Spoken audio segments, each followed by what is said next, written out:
Mapagpalang araw sa lahat. Guys, ang re-review po natin ito po yung sa Motorstar Cafe 400. Guys, Motorstar Cafe 400. Ano po siya? Matte orange siya. Pero pag bago pa lang po kayo sa aking YouTube channel, pa-subscribe nga po at hit ang notification bell para updated po kayo sa aking mga video. Tara guys, simulan natin ito rin. Guys, ito po yung Motorstar Cafe 400. Ano siya guys ha? Card pa siya, card. Ang kagandahan po nito, ano na po ito, expressway ready na siya. Kasi 400cc po ito. Na ang itsura niya ay yan, para siyang cafe racer na modern design. Simulan natin sa kanyang gulong.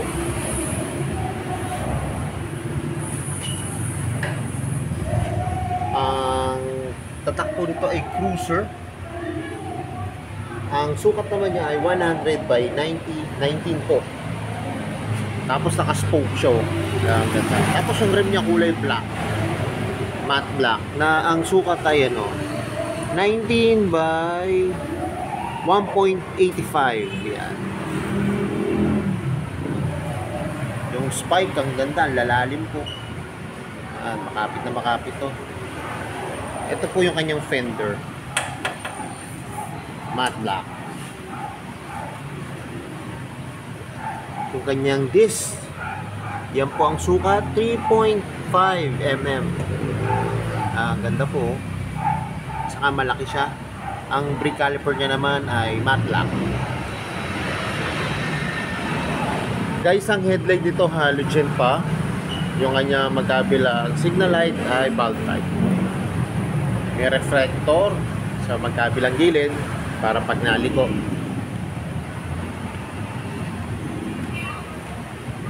Ito naman po yung likod na gulong.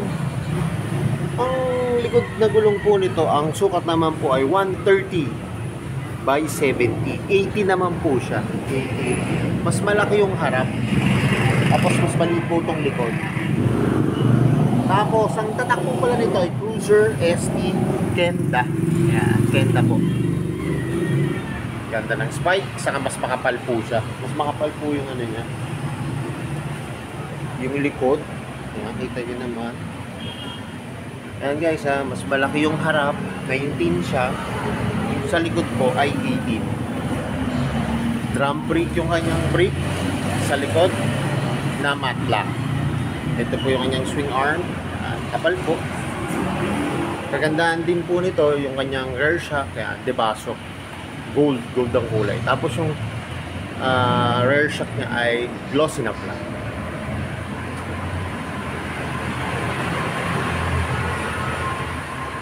Ito po yung kanyang taillight, yan, bulb type.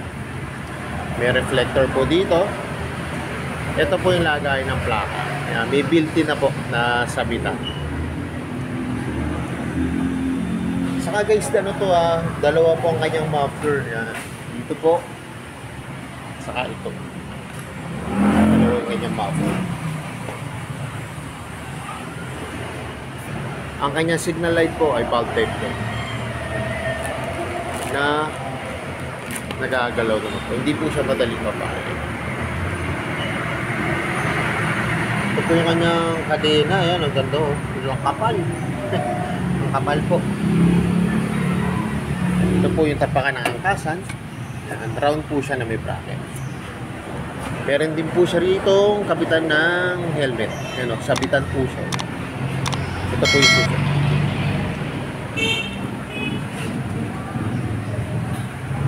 Guys, ito po yung kanyang engine. Yan, may naka-engrave na Motorstar. Tapos ito po yung kanyang gear pedal, kulay chrome. Ito po yung tapakan ng driver. Yan, pagka nag-drive po kayo, pwede nyo ay pagka nag-park po kayo, pwede nyo siyang itago. Yan.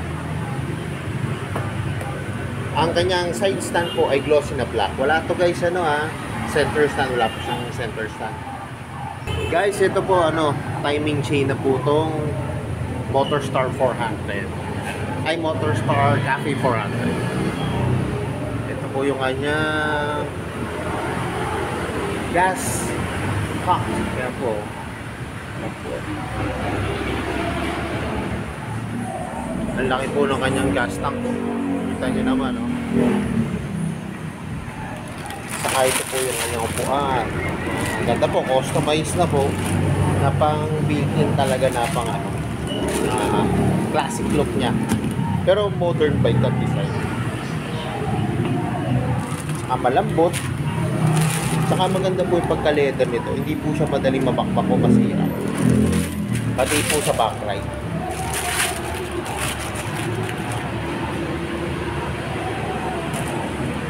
Ito naman po yung kabilang side ng engine. Oh, may kickstart siya, oh. Ang laki. Ang kulay chrome.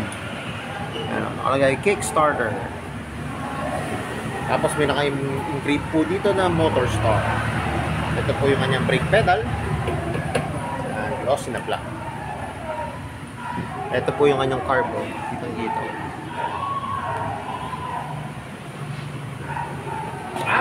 Yup. Yung kanyang carb. Tapos ito po yung kanyang manubela. Ayan. Ito po yung mga function. Passing light. High and low. Ito po guys yung kanyang choke. Ayan, dito. Signal light. Busina. May kill switch. Park light. Kagandaan nito guys, meron siyang electric start at kickstart. Throttle. Lutong, pati yung kanyang brake lever. Guys, ang kanyang gauge panel po ay analog. Yan, makikita nyo yung bilis po nyo. Ito po yung kilometers yung tinakbo nyo kung gusto nyo pong i-measure kung gaano po yung na konsumo yung gasolina. Tapos ito po yung yung kilometers. May RPM po siya. Tapos ito po yung kanyang susian. Naka-naked na po siya, handlebar na kulay chrome.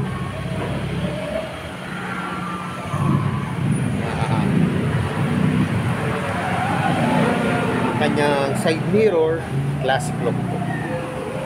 Yan, kulay chrome, classic look siya.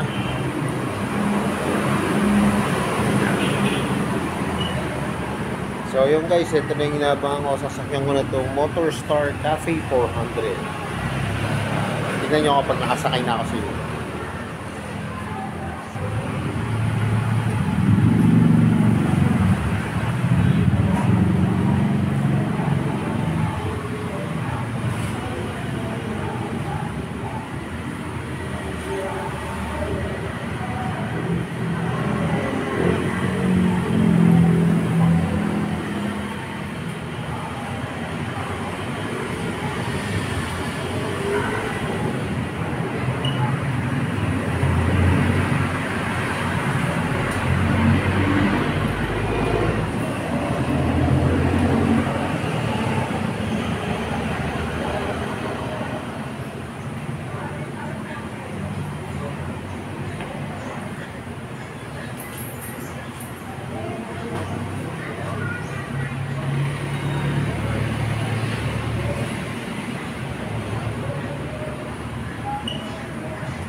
Guys, kanina nakita nyo, nakasakay na ako dito sa Cafe 400.